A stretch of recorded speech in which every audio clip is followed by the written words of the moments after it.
Ce minuscule bout de papier est la dernière lettre écrite par Paul Verlaine. C'est extraordinaire. La lettre date du 2 janvier 1896.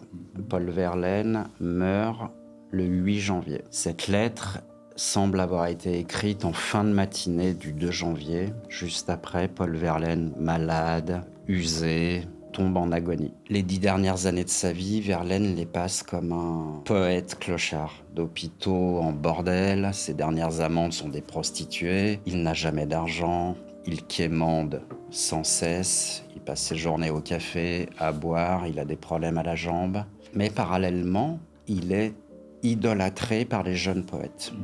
Plus sa gloire augmente, plus sa déchéance physique et morale s'accroît. Là, cette lettre est écrite à un jeune poète, en l'occurrence, qui vient de fonder une revue. Avoir le nom de Verlaine dans cette revue serait un coup de main de notoriété. Verlaine accepte et donc tombe en agonie quelques heures plus tard. Cher ami, oui, j'adhère à votre journal. Inscrivez-moi parmi vos collaborateurs et m'écrivez détails. Très très souffrant, au lit et au lait. C'est pourquoi je vous écris si peu et si mal.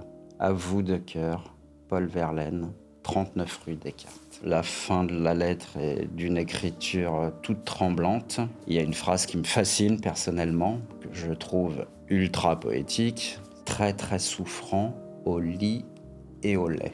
La mort d'un des plus grands poètes du 19e siècle, qui a été élu par ses pairs prince des poètes, mais qui parallèlement est une épave. Voici ce qui est probablement la dernière photo prise de Paul Verlaine. Je ne crois pas qu'on connaisse le lieu où a été saisie cette photographie. On voit Verlaine stoïque, un large chapeau sur ses genoux. La photo a été prise en 1895. Donc la dernière lettre de Verlaine, 39 rue Descartes, tremblante, est la dernière photographie d'un géant de la littérature.